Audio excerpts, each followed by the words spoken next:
Welcome to history, baby.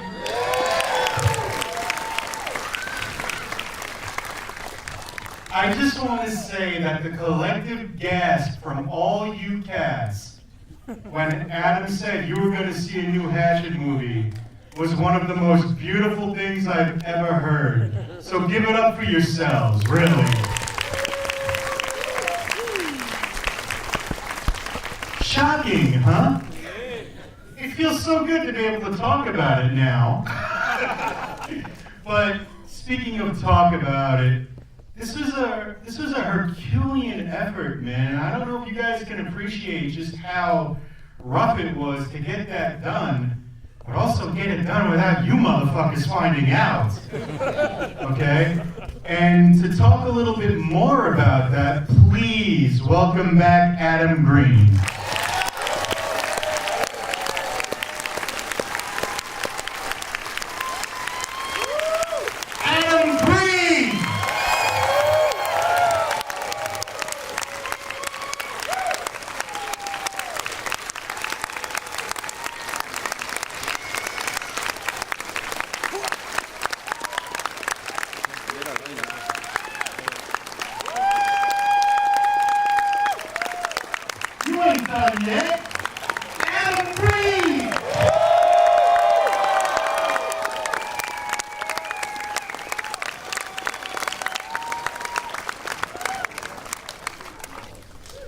First, before you say anything, as a close friend of George, he would have loved that you did this. And he may not be here with us, but he knows.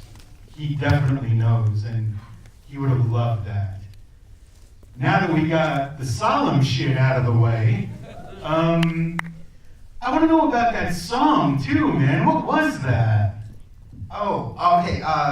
Before we start bringing, the end credits song. So, Wes passing away was the kind of instigator to this happening. My favorite, where's Brian Collins? All right, good. This is I've been waiting 2 fucking years to tell you this. You already know, right? Oh, okay. My favorite Wes Craven movie and Brian Collins' favorite Wes Craven movie. I'm not saying it's his best, but our favorite is Shocker. And Shocker's got the greatest soundtrack ever, with the best song on it, Demon Bell, The Ballad of Horace Pinker by Dangerous Toys. Now, Dangerous Toys is the first band I ever saw live. Not my favorite, Twisted Sister will always be my favorite.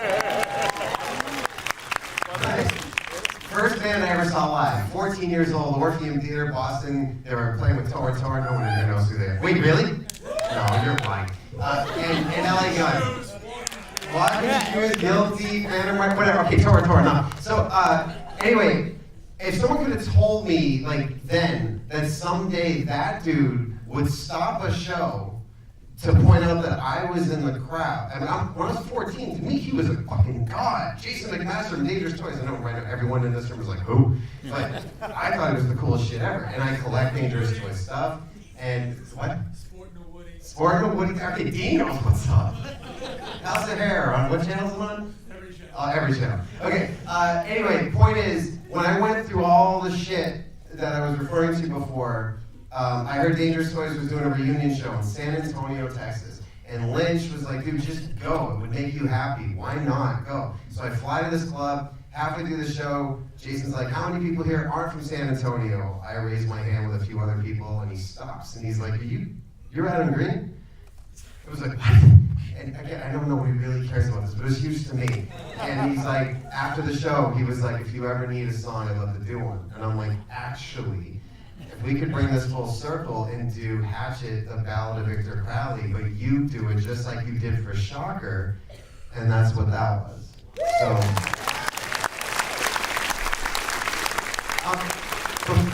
to start the Q&A, now again, not just yet, we're gonna bring all the cast members down from all, if you were ever in a Hatchet movie, you're gonna come down. But first, I wanna bring down, I wanna bring down 4 really important people.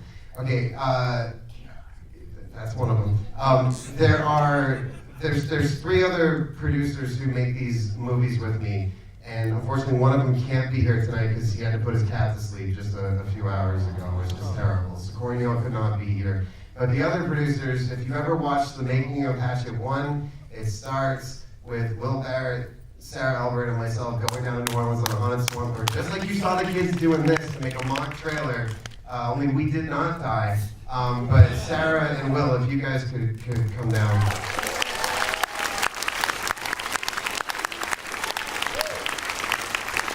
I'm the one who gets to like stand up and do the speeches and go and parade, but it's not just me, man. This has been a group effort since day one, and a lot of sacrifices get made to do this. And then before I bring all the cast members down, the two that have been in all of it, the franchise leads, Mr. Kane Hodder and Perry Shen. You guys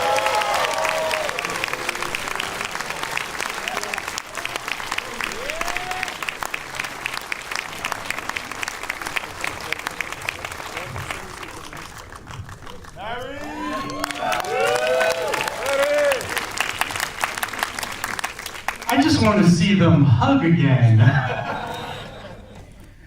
Guys, Hatchet, above any other recent franchise I can think of, has become a family.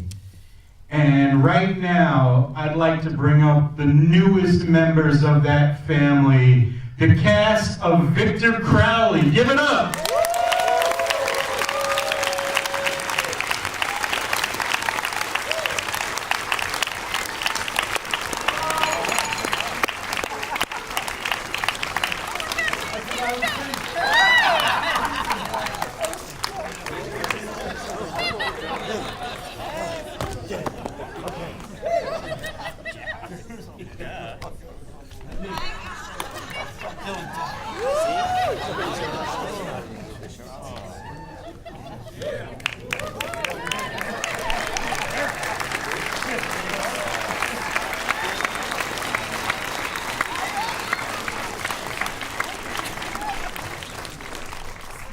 And right now, to complete things, I would like the rest of the Hatchet cast to please come on down.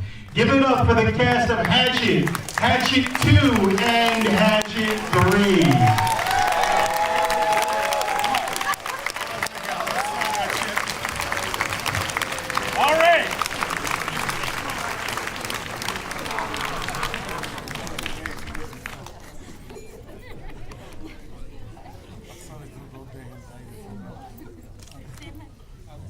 If you guys are looking for a photo op, believe me, this is it. Wow.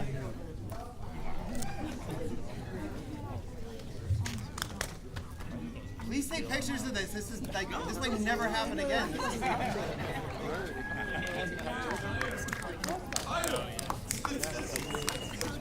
Ladies and gentlemen, the cast of all 4 Hatchet films.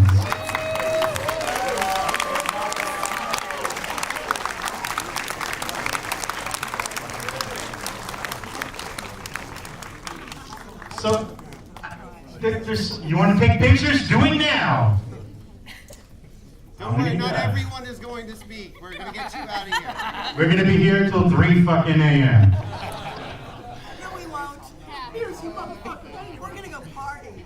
Yes. Guys, there's one thing, there's a couple questions I have, and this film bears a dubious distinction. Although we've seen him in a missing poster, Will Barrett did not shoot this with you. So I was wondering if you can go on about that and explain that. Well, so this was the first movie ever, and not just the first movie, first time I'd ever been on a set in my life, in the however many years I've been doing this, 94 years or whatever, that I wasn't with Will. He had to bow because he got a new job. And why don't you tell everybody how you felt about that? Right on. Yeah, so it was absolutely one of the hardest days of my life, the moment I had to walk into the Aeroscope office.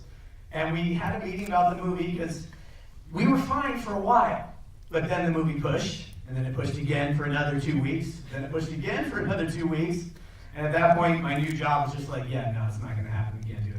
So I sit across the table from Adam and tell him that it's the first Hatchet movie that I'm not going to be able to film. And we cried across the table. We bawled our eyes out. Sarah was bawling her eyes out, and Corey Neal, I don't know, I don't think he really bothered him that much. But but I gotta say that Gianmichael Lasada is out here, and he's my man. He is the director of photography of this film. And didn't it feel like a Hatchet movie? Didn't it look like a Hatchet movie? Jan knocked it so out of the park. We talked a little bit. We talked a little bit, but he was so collaborative. And yeah, come on down, Jan. You're part of the family. Come on, get up here, buddy. And we talked a little bit, but man, the stuff he went through to make this film happen is just amazing. And it looks and feels like a real Hatchet movie. So while I'm super sad, I'm glad to be here with him. Yeah, Jan was kind of the unsung hero of this shoot because it could have gone any which way, and Jan fucking killed it. So.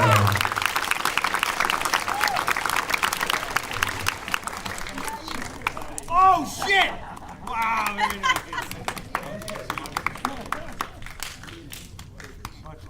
Now, there's another person here that I really want to bring up and talk to.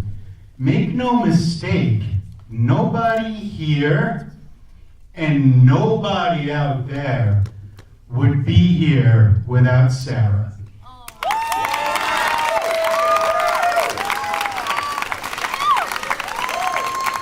Every mock trailer, every movie, incessantly dealing with Adam? Do you think that shit is easy?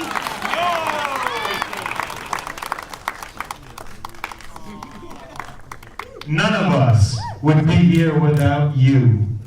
And it's such a pleasure to be able to be here with you and tell you that to your face, because a lot of times we get all the glory, you guys get all the fun, but she does all the fucking work.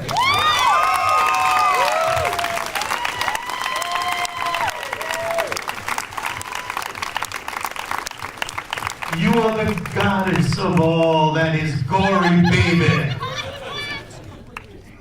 I know you're teary, and on behalf of the entire Hatchet Army, which I know a thing or two about, I want to thank you. Thank you so much. Let's hear it for her.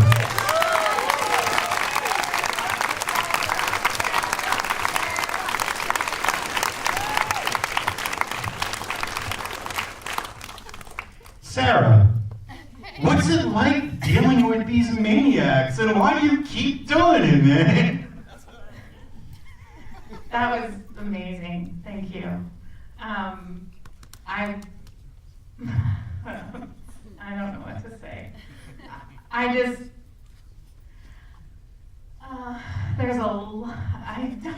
know what to say. If you ever, it started a long time ago when I kind of said, hey, this script is really good. You should make this movie. And he said, no, you should make this movie. And I said, I don't know what you're talking about.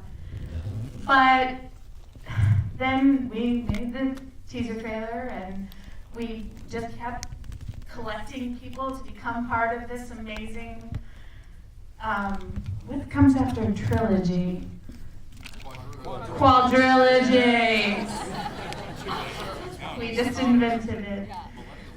Well, anyhow, there was a moment where I may not have been a part of Hatchet 1, and Adam laid himself on the line and said, if she's not in, I'm not in, we're not doing the movie.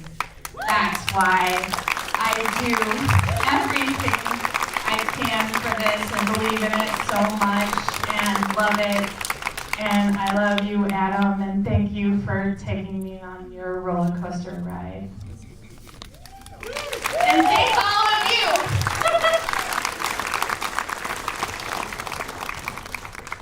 Amazing. Again, Sarah, baby. Now, another person I want to talk to for a second is someone who just can't stay dead. Barry, come here. Barry Shan, the glue of the franchise. Everything revolves around you. Kind of. Tell us about working on this franchise and just being a part of this special thing, man. It's turned into something phenomenal. Yeah, I mean, it's like every couple of years, it's like habit, like, oh, I'm doing another Hatchet movie. Like, but it's weird, right? It gets smaller and smaller, the people that can say that. But when I was on set of 3, I remember asking Adam, like, so this is it, right? And then this is obviously before the talk with Wes and George, and he was definitely, he was like, that's it, it's I'm done. And then later I saw like a glimmer where he kind of thought about what it would be, and he said, although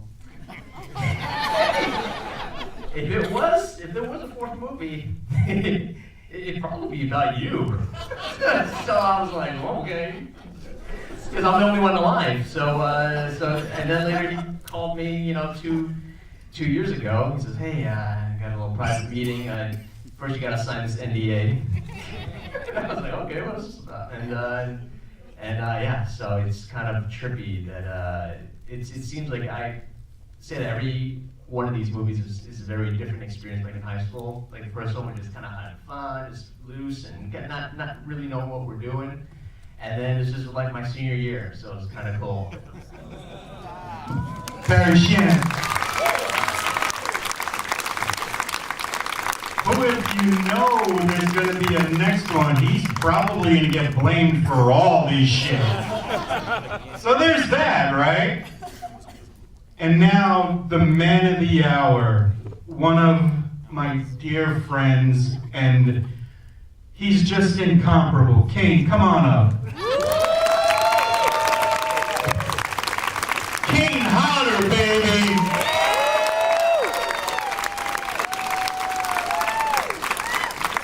You know, a franchise is only as good as its villain.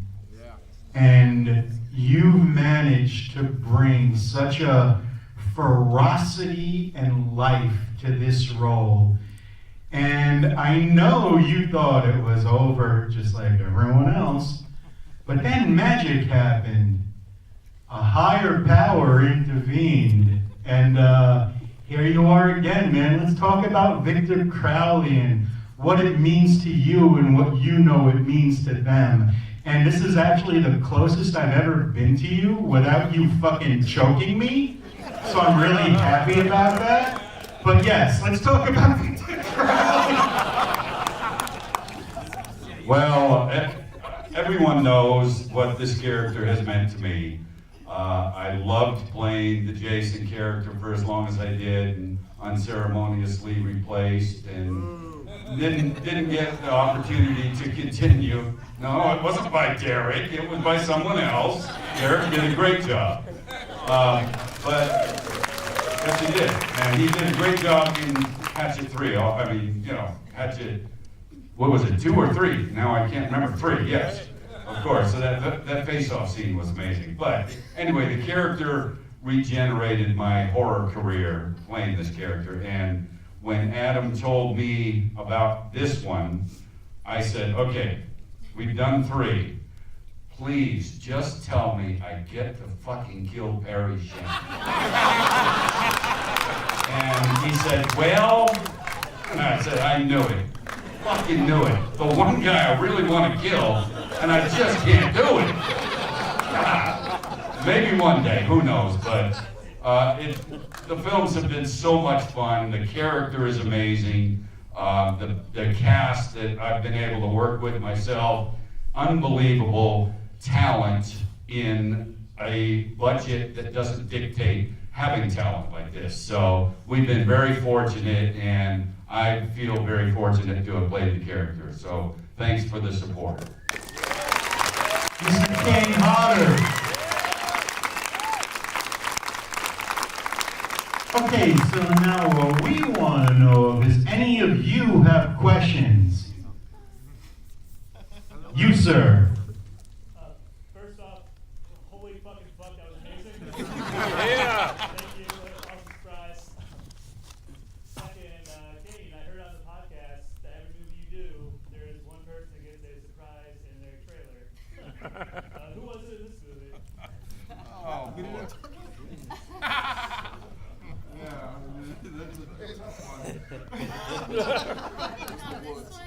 Yeah, no, I think that on this one, the surprise one on, is it, can we say that? If the surprise was on us? I can't remember. Go ahead, you can. It was Adam. Even though it wasn't a victim, I finally pissed in his area. He doesn't even know it. So.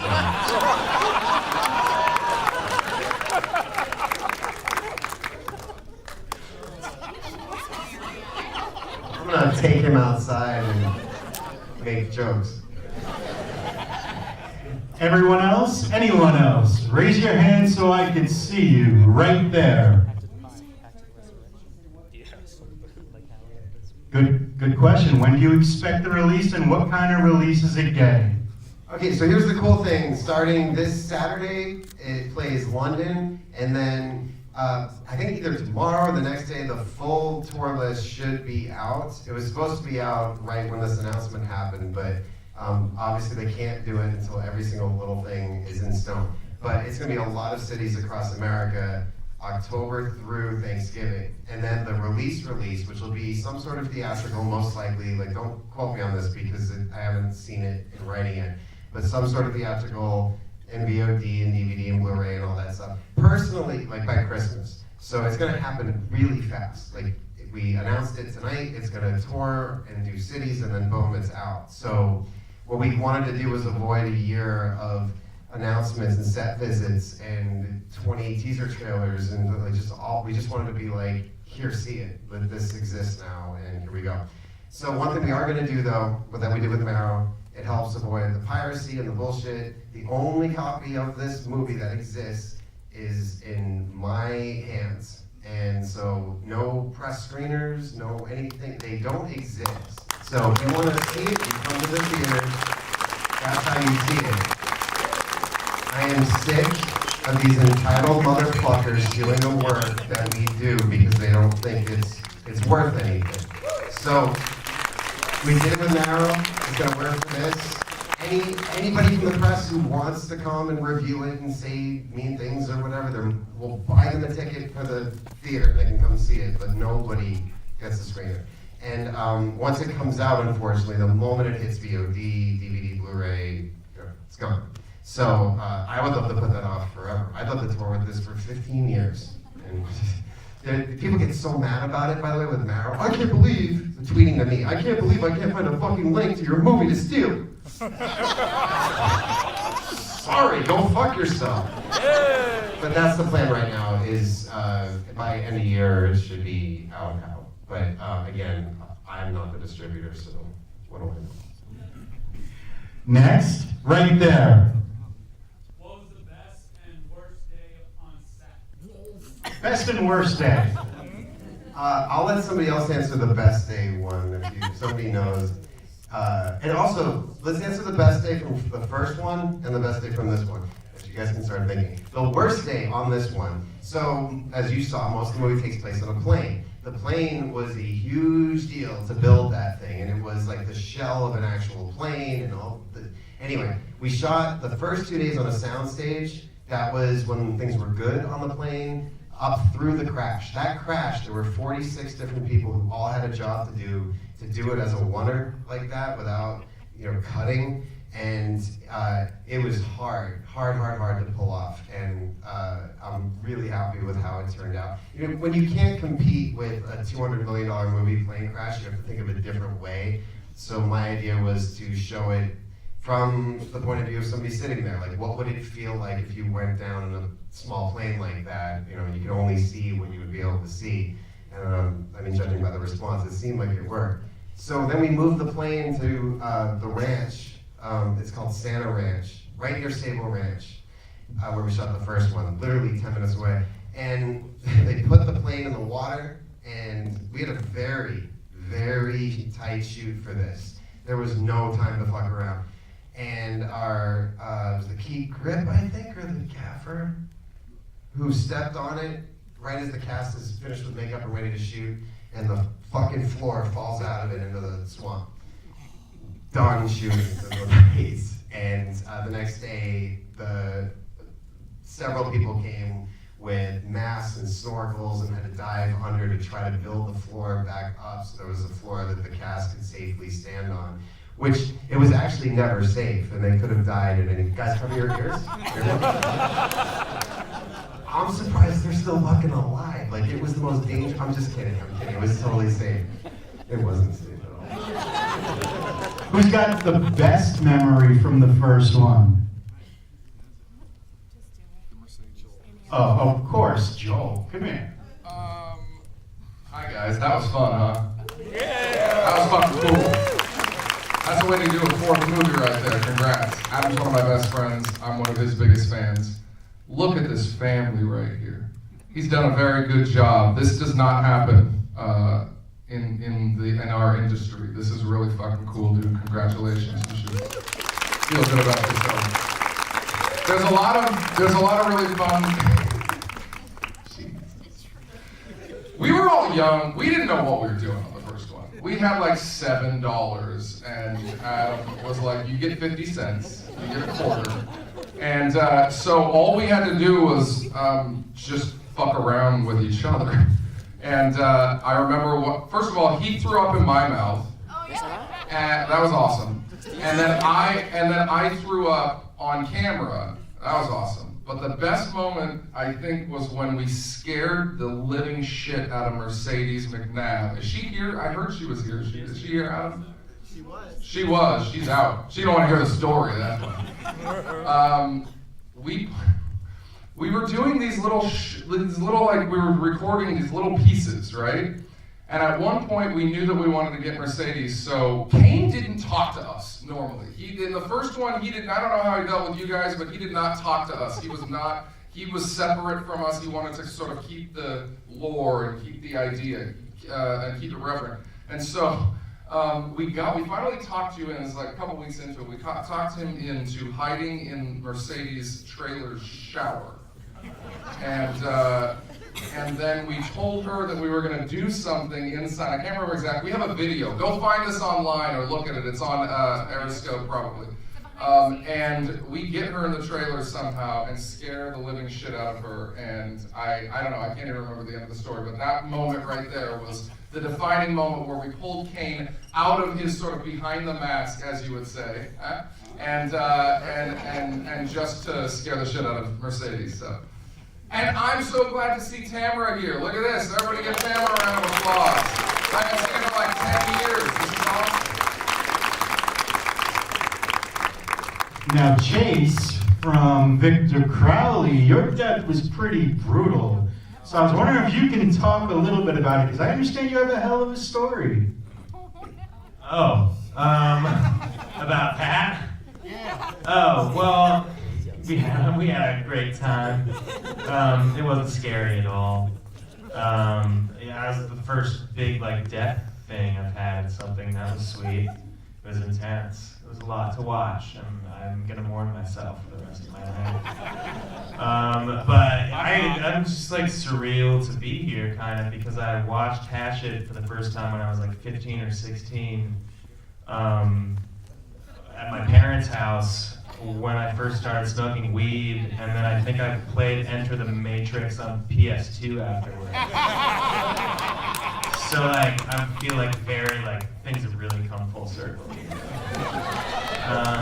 So I'm just very delighted to be here, and it's such a great vibe. There's so much passion behind this franchise, and Adam is the hub of that. But there's a little more about your What? death. What? There's a little more about your death. Oh, that I got punched in the face? Oh, well, my eyeball exploded. It's no big deal. It was cool. Blood was shed. I like to shed blood in every role that I do, just to show that I'm committed and serious. And this is my art and my passion. And for that reason, I'm glad that I did this. Well, my dear, we haven't heard from you in a long time. Share. Hi, it's been 10 years. I have a worse and a best story. So my worst story was we all were bored, kind of, shooting, and we snuck onto a train that was a prop, because I don't know why it was out there. And Victor Crowley figured out that we were on the train, and somehow the door got locked, and we were literally stuck on the train, and then there was somebody begging on the side of it, and we were fucking terrified. Can I say fucking sorry? But it scared me so. I was so scared of him. It was horrible, and I was so scared, and that was like the worst night. I mean, they locked me in a barn, and he was out there banging on it and chasing me. It was so much torture. And then the best night for me was also with Kane, and he took all the makeup off, and he was his real self, and he had to sit there and he had to cry over the loss of his son. And it was a closed set, and I got to sit there, and we made eye contact, and I got to look at him, and we got to have this really beautiful, emotional scene, and he cried on camera with no makeup, and he's such a beautiful actor, such a wonderful person, and it was really the best moment of the entire thing. Any more questions out there? Right there. I know releases and stuff like aside like the movies and Blu-ray stuff. I want to know like when the soundtrack might be released. Ooh, when is the soundtrack gonna be is the soundtrack gonna be released? Yeah, so it was just announced maybe a month ago that now Aeriescope has a record division, so Aeriescope Records is now a thing. Thank you. Our first release is my band Haddonfield, which hopefully you caught the dig of my own band, Crystal's line about Haddonfield. Our record comes out next month on the 15th, digitally I think, and then October 13th is the vinyl and CD, and that's when we play